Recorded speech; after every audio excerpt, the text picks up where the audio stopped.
사실 자동차 하면 옛날에는 남자들만의 로망이었는데 요즘에는 여성분들에게도 참 인기가 높아지면서 이런 모터쇼에 대한 관심도 날로 높아지고 있습니다. 현재 서울 모터쇼가 일산 킨텍스에서 열리고 있는데요. 정말 인기도 인기인 만큼 신차들도 쏟아져 나오고 있다고 합니다. 이 부분에 대해서 오늘 한번 자세하게 알아보도록 하죠. 산업부의 조정현 기자 나와 있습니다. 어서 오십시오. 네, 안녕하세요. 네, 안녕하세요. 자, 먼저 사실 서울 모터쇼 하면 국내 최대 모터쇼라고 얘기들은 많이 하잖아요. 네네. 네, 실제로 그런가요? 어떤가요? 맞습니다. 맞는 수식어고요. 다만 이제 저희가 모터쇼라고 하면은 어떤 국제적인 자동차 어떤 축제 이런 거를 좀 떠올리게 되는데 어떤 국제화 측면에 있어서는 약간 밀리는 면이 있습니다. 네. 왜냐하면 4월 21일부터 바로 옆 동네라고 할 수 있는 그 중국 상하이에서 상하이 모터쇼가 열리는데 예.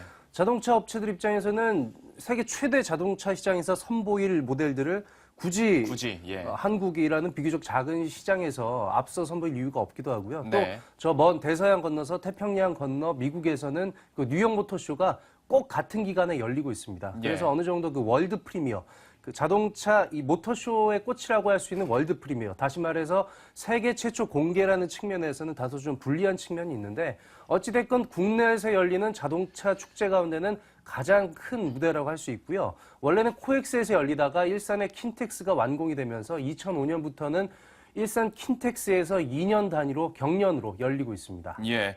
그래서 이게 진정한 서울 모터쇼가 맞느냐라는 얘기도 좀 들려오던데요. 네. 좀 약간 프리뷰 느낌도 없지 않아 있긴 합니다만은 그래도 네. 국내에서 열리는 최대 모터쇼가 되고 있고 네. 또 그런 이유가 아무래도 국내에서 신차들이 많이 발표되잖아요. 네, 그렇습니다. 이번에 그 신차 발표도 참 K5 같은 거 네네. 많이 관심이 있던데 구체적으로 어떤 것들이 있는지도 좀 나열을 해주시죠. 네, 이번에 30여 개 업체가 참가를 해서 57개 신차들을 공개를 했습니다. 물론 그 57개가 완전히 다 신차는 아니고 상당수는 연식 변경이나 아니면 또 마이너 체인지, 다시 말해서 2, 3년 단위로 살짝씩 바뀌는 그 마이너 체인지도 있고요. 예. 방금 앵커가 얘기한 그 풀체인지, K5 같은 경우에는 풀체인지인데다가 더불어서 월드 프리미어, 세계 최초 공개입니다. 예. 물론 그 뉴욕 모터쇼에서도 K5가 공개가 됐기 때문에 지금 그림에는 그 토요타 프리우스 V가 나오고 있는데요. 네. 저 토요타 프리우스 V 역시 국내 시장에는 최초로 선보이는 그 신차이기 때문에 K5와 더불어서 관심을 상당히 많이 끌었습니다. 예. 지금 나오는 그 프리우스 V에 대해서 얘기하자면 기존의 하이브리드 전용 모델이었던 프리우스에서 그 차체를 좀 더 키워서 적재 공간을 넓힌 그런 모델이라고 할 수 있고요. 예. 지금 나오는 건 또 폭스바겐의 콘셉트카입니다. 저런 콘셉트카도 상당수 출시가 됐고 지금 나오는 건 폴로의 신형 모델인데 그 2, 3년 단위로 개비가 되는 다시 출시가 되는 그런 마이너 체인지 모델이고요. 예. 또 가장 관심을 끌었던 프리미엄 브랜드의 모델이 지금 나오는 아우디 A6의 페이스리프트 마이너 체인지 모델이고 그 640D BMW의 6 시리즈 쿠페의 이런 그 마이너 체인지 부분 변경 모델도 눈길을 많이 끌었습니다. 예. 드디어 그 K5의 그림이 나오는데요. K5가 이번에 내건 슬로건이 2개의 얼굴, 7개의 심장입니다. 기존의 국산차들이 어떤 신차가 나오면 그냥 한 가지 모델로 나오는 경우가 많았는데 지금 좌우로 나뉘어져 있는데 K5 경우에는 2가지 버전으로 외형을 달리했었고요. 지금 이 현대차에서는 소나타 플러그인 하이브리드를 그 최초로 국내에 선보이고 돼 있는데요. 기존의 하이브리드에다가 외부 전기 충전 그 시스템을 갖춰서 연비를 하이브리드에서 한 단계 획기적으로 더 올린 차량이 바로 그 소나타 플러그인 하이브리드입니다. 예. 조정현 기자가 모터쇼 취재를 해서 그런지 엄청 오늘 스피드 있게 내용들을 전달해 좀 주시네요. 천천히 얘기하고 싶은데 그림들이 확확 지나가다 보니까 소나타 얘기를 하는데 갑자기 프리우스 얘기를 하고 이럴 수는 없지 않습니까? 제가 한번 좀 제동을 밟아 보도록 하겠습니다. 네네. 다시 이제 국내 차부터 한번 얘기를 해보도록 하죠. 그러시죠. K5 얘기를 해봤으니까 경차 중에서도 요즘에 워낙 좀 살기 팍팍하다 보니까 경차 인기는 참 높아지잖아요. 그렇습니다. 그중에 스파크도 참 특징적인 변화들이 많이 있던데 스파크는 좀 어떻게 나왔던가요? 스파크가 경차니까 당연히 작아야겠죠. 작은데도 불구하고 이번에 그 차체를 좀 키웠습니다. 차체를 키우고 전고는 낮췄습니다. 다시 말해서 면적 넓어졌는데 높이가 낮아지다 보니까 예전보다 좀 더 스포티하고 좀 다이나믹한 그런 느낌을 주는 게 사실이고요. 여기다 기존에는 좀 날이 서 있는 마치 난을 치는 듯한 좀 그 날카로운 직선들이 중심을 잃었던 데 반해서 이번에 신형 스파크는 곡선을 위주로 좀 더 부드럽게 가다듬은 측면이 굉장히 돋보였고요.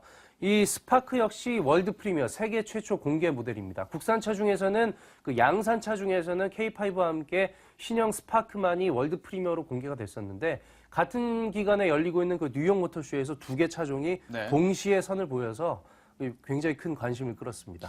그런데 저는 좀 걱정인 게 경차가 네. 커지면 네. 연비가 떨어지는 게 이론적으로 맞을 텐데 그건 좀 이론적으로 문제가 없겠네요. 맞는데 그 이론은 이제 엔진이 변하지 않는다라는 전제에서 맞지만 아, 이 기술이 풀체인지 변하면서. 모델이라는 예. 게 엔진까지 새로 좀 개선을 해서 나오기 때문에 예. 연비도 기존보다 나빠질 리 그대로 유지될 리는 없고요. 예. 소폭이나마 개선이 그래요? 될 걸로 예상을 하고 있는데 아주 구체적인 그 재원이나 가격 같은 것은 그 나중에 실제 출시가 돼야 공개가 되기 때문에 예. 하반기까지 좀 기다려 봐야 할 것 같습니다. 몸집이나 안정성은 조금 더 커지고 있는데 그래도 네. 효율성은 그대로 유지를 하고 있다. 더 높아지고 있다는 점이 아무래도 요즘 소비자들의 구미를 좀 당기게 하는 소식인 것 같습니다. 그렇습니다.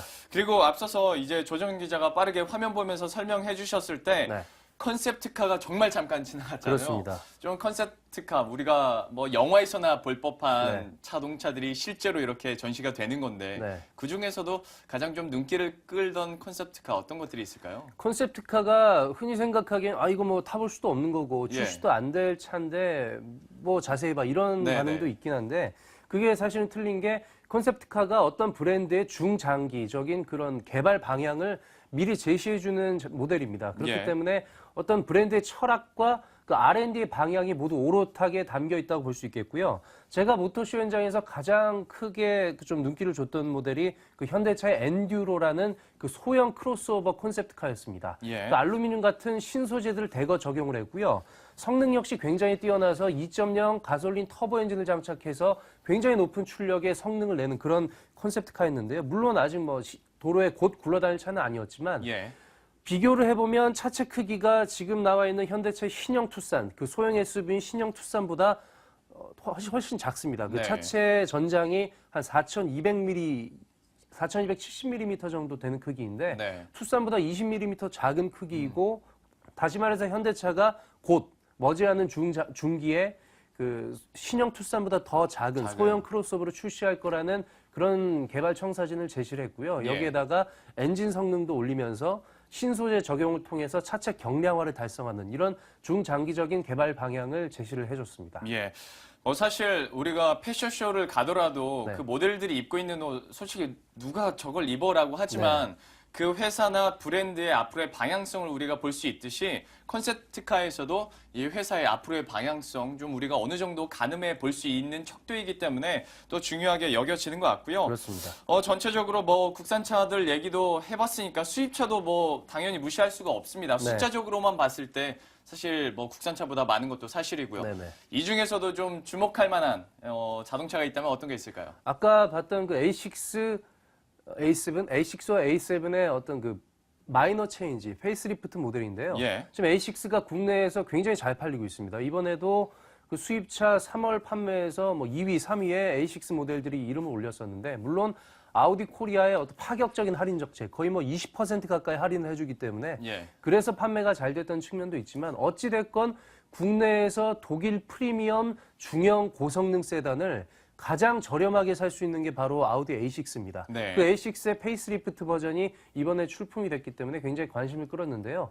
기존 모델보다 훨씬 경량화를 달성을 하고 그에 따라서 연비나 이런 부분들이 소폭 올라간 걸로 지금 나타나고 있는데 정확한 재원은 향후 출시가 되면 공개가 될 것 같고요. 예. 보다 좀 헤드램프나 이런 부분들을 날렵하게 하면서도 라디에이터 그릴의 사이즈는 비교적 키운 한층 좀 다이나믹한 이미지를 강조를 한 그런 모습을 볼 수 있겠고요.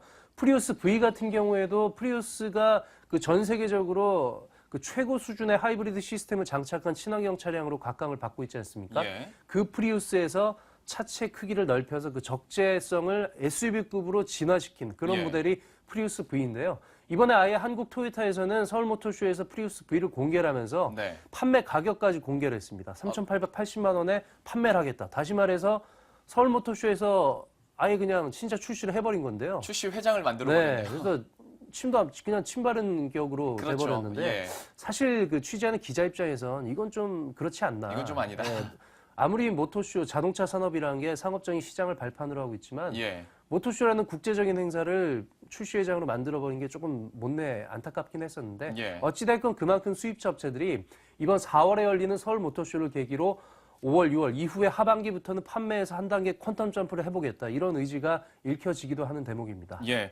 사실 뭐 신차가 나왔을 때 많은 분들이 뭐 재원이나 가격 궁금해 하실 텐데 네. 또 취재하는 사람 입장에서는 이런 모토쇼 회장에서 가격까지 공개하면서 네. 이걸 신차 회장으로 어떻게 보면 전락시키는 걸 수도 있고 사실 좀 없어 보이죠? 예, 좀 이렇게 예. 그냥 묻어가는 식으로 그리고 정말 네. 표현해 주셨다시피 침 바르는 식으로 네. 이렇게 가는 거는 약간 좀 아쉬움이 있다라고까지 얘기를 해주셨어요. 네. 토요타가 수입차 시장에서 점유율이 지금 3%대 불과해서 예. 아무래도 굉장히 좀 속된 말로 후달리는 네. 그런 면이 좀 보이기도 했습니다. 급하다는 거죠. 네, 네. 저희가 생방송이다 보니까 네. 녹화로 편집을 할 수가 없잖아요. 알겠습니다. 그러니까 좀 단어에도 네. 자, 저희가 속된 좀 말이라고 조심을 붙이긴 했는데 해보도록 하겠습니다. 이해해 주시기 자, 전체적으로 이제 네. 뭐 국산차, 수입차 얘기를 나눠봤습니다. 그런데 이제 우리가 모토쇼라고 해서 완성차만 나오는 건 아니고요. 여기에 딸린 이제 부품 업체들도 많이 있지 않겠습니까? 그렇습니다. 예. 우리가 이 부분을 간과해서는 안 될 것 같은데 부품 업체들은 좀 상황이 어땠나요?